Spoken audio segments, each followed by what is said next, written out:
All right, so now we're moving on to Miguel's image, and here you're at ISO 3200, so pretty high ISO. We'll look at it a little bit more closely and see if we have any digital noise from that. Looks like we might be at the top corner, I'm noticing that. 33 millimeters, which is a pretty wide angle lens. F4, which gives us a shallow depth of field, which I think is really appropriate here. I think you could probably, if your lens allows you to open up any more, open up even more, because what we have in the background gives us a sense that we're in a room, but we don't need it as a distraction. We don't need the sharpness of it. So the further out of focus it would fall, I think the better. And then at 1/60th of a second. So let's take a look at that upper right or upper center corner. Yeah, we can see some digital noise up in here. You can see it in these darker mid-tones, right? So we would ideally have a lower ISO, but you're kind of in a tricky spot here because your shutter speed is at 1/60th of a second, and I don't think you could have much of a slower shutter speed with your girlfriend petting the dog, and the dog's probably not totally still as it's being pet. So this might be one of those images that you have to say, okay, I'm going to sacrifice a high ISO in order to get a sharp image. Overall, the exposure looks good. The light coming in from a window gives a nice illumination on everyone, and on the whole room, really. Everything has a nice illumination to it. Having it a little bit more directional could add more drama to the image or add more like shaping of her. But as we have it now, it's like kind of informational, and that's working fine. The fact that you have your girlfriend on your bed or on her bed, you have the dog who looks like blissed out as it's being pet, the space on top of the dresser, having these water bottles and paintings and a picture, all of that's working really well to let us know where we are and to make this an intimate portrait. There appears to be a little too much negative space at the top of this frame that's just not being used. So negative space can work really well in an image. And I noticed that you commented about that on Chris's image, and I think that's true.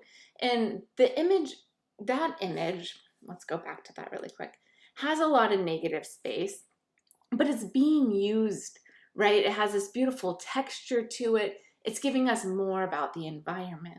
We're just looking at a blank wall isn't giving us information that's valuable to us. So it's just like the top third of the image is unused. So I would get closer with this image, take it as a horizontal shot instead of a vertical shot, and then we would just be focused on this intimate portrait opposed to having extra space, right? You have her on the bed. I think that's a really intimate place, so getting closer makes sense here.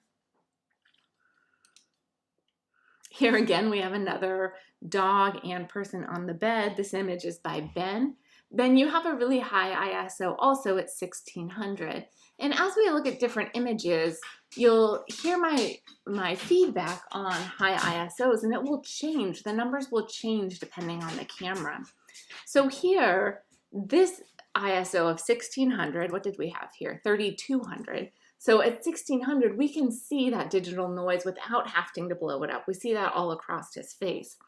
So that has to just do with the quality of the image sensor on the camera. So here we know, moving forward, that you're going to need to shoot with a low ISO to remove that digital noise. Because if we come in and we look at his face, you can see that texture pretty easily. You see it in the background as well. So there's not anywhere that we're really able to escape that digital noise. You're at 22 millimeters, f5.6 at 1/6 of a second.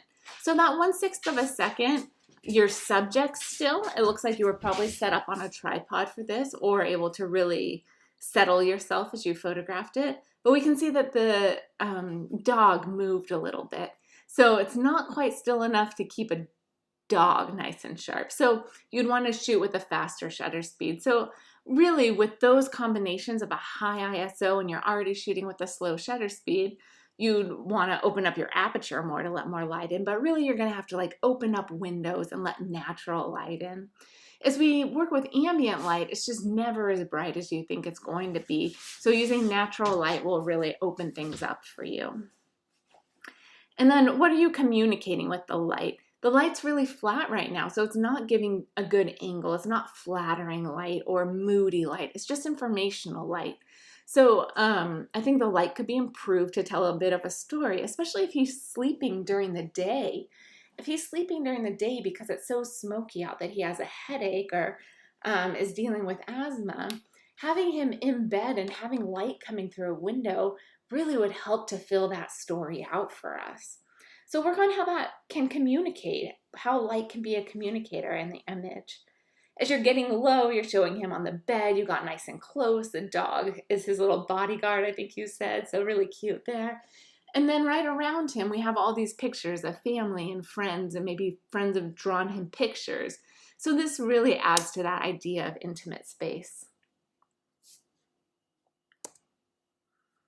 Let's make one more here, and then we'll pause for a second. So this image is by Lauren. You're at ISO 100. You're at 50 millimeters, f4 at 1/60th of a 1/160th of a second. So all those settings look good. I don't see any clipping on the highlight. It looks like you're pushing that way, but yeah, if we come in here, we don't see any highlight clipping, so that's looking great. The image is nice and sharp. Your subject is perfectly sharp. Her eyes are sharp. There's a little bit of a catch light in her eyes. You could probably enhance that in post-production.